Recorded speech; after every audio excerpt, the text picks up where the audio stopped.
Yo everybody, this is Daniel bringing you guys another walkthrough of Packet Tracer Lab. Today we're going to be going over the skills integration challenge for the DHCP module. Module 13 for cyber, module 10 otherwise, whatever. So let's go ahead and just get into it. So this is kind of just synthesizing VLANs, router on a stick, DHCP obviously, and that's it actually, just VLANs and DHCP. So nothing too complicated going on here. They only want us to configure S2, so I'm just going to go ahead and hop into the CLI. I'm going to get into global configuration mode. So creating VLANs and assign them to whatever ports they need to be in. So I like naming my VLANs first. So I'm just going to do that really quick. Nothing too complicated. Just do VLAN number and then the name of the VLAN with the name command. And so as it would be intuitively. Okay. Then next we hop into the range of ports, so 0, 5 through 9, switch port mode access, and switch port access VLAN 10. And we're gonna go ahead and repeat that for the other thing. If you guys are wondering where I'm getting like this from, I'm just literally looking at here. So ports 5 through 9 are in VLAN 10. Probably didn't need to explain that, but whatever.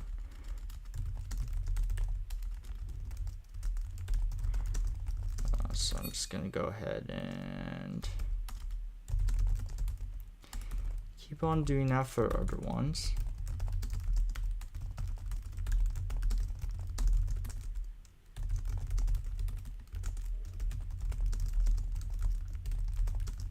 Okay, I'm not gonna type the entire thing.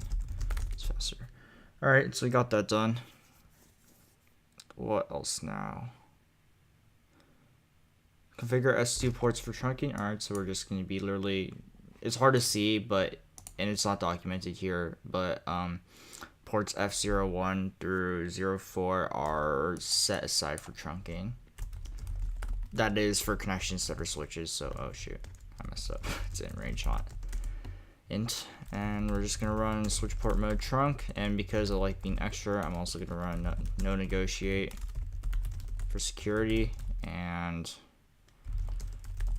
and only allow 10, 20, 30, and 40 on these. Alright, so you only allow the VLANs that you create, obviously, and you don't make this switch try to negotiate trunks. It's only going to form a trunk if the other side's a trunk, basically. Alright, so configure all non. Okay, so we basically did a third thing when we did the first thing, because we defined them as access ports, and then we put them in their appropriate ports, VLAN I mean. So configuring R1 from here on out, let's hop into this. So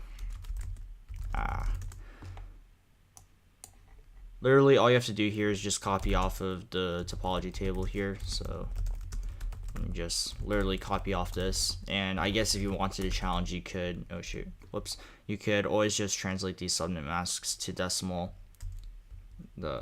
forgot what it's called, slash notation or whatever, prefix notation, that's it. So you could write, you can convert from prefix to decimal if you wanted to, but I'm just going to go ahead and look up at the top of the chart right there. So always remember to define what VLAN the sub interface is in first before you put an IP address. Something I mess up quite often actually.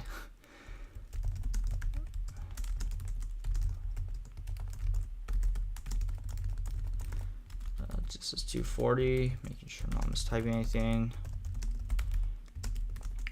So basically same grind as what we got going on before, literally just defining what VLAN something is in and giving the IP address this time instead of a name.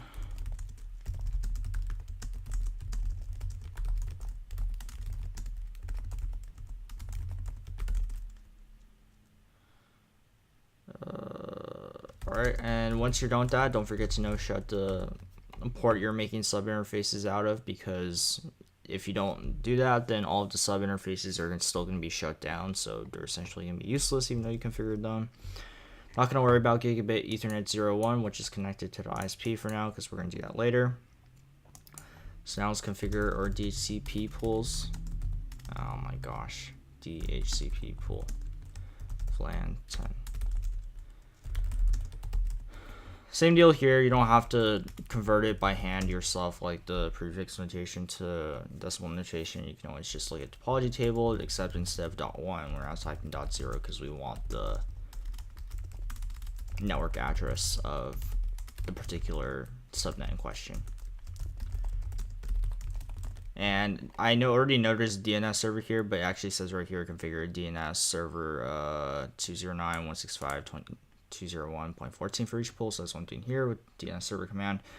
And yeah, I've been assigning default router, obviously, or default gateway address, and obviously I've been giving the appropriate addresses for each pool right here, because that's the network we're supposed to be handing out things in.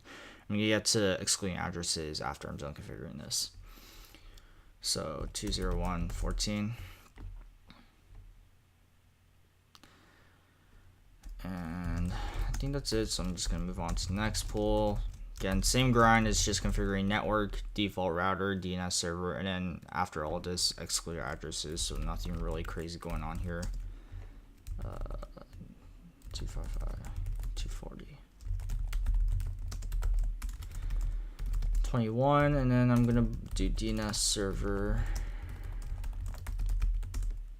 .14. Gonna go and hop into the next one.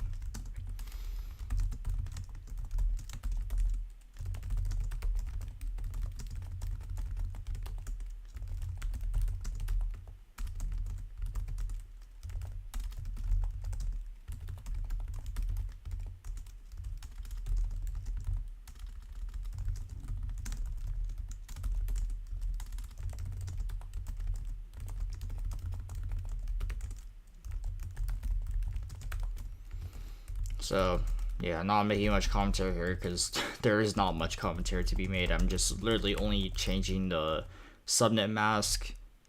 Oh shit, I screwed this up.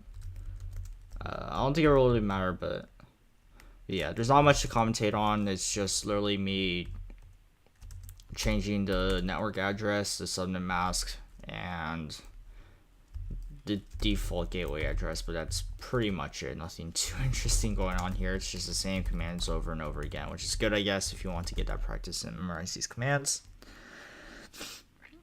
Okay, prevent the first 10 from being distributed to each device. So IP DHCP excluded address, and we're just gonna go 10.1 to 10.10. And I'm just going to use the same command over and over again because I think this is faster than me manually retyping it each time.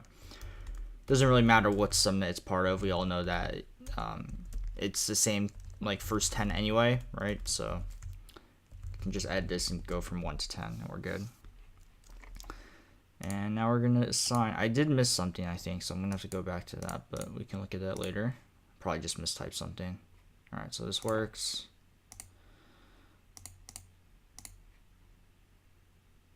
This works.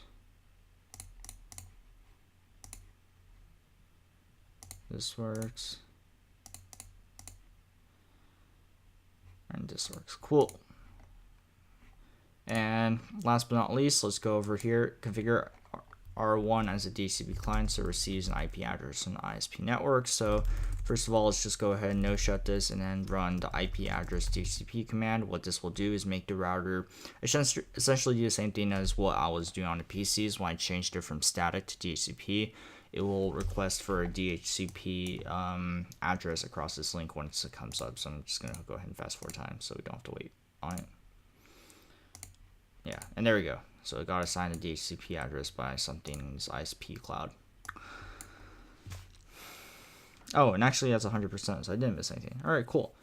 So that's it for this one, guys. Not anything too crazy going over here. It's just a lot of repetitive configuration over and over again. But I guess if you're struggling with like the router on stick configuration or the DHCP configuration, this lab is great for practicing using those commands.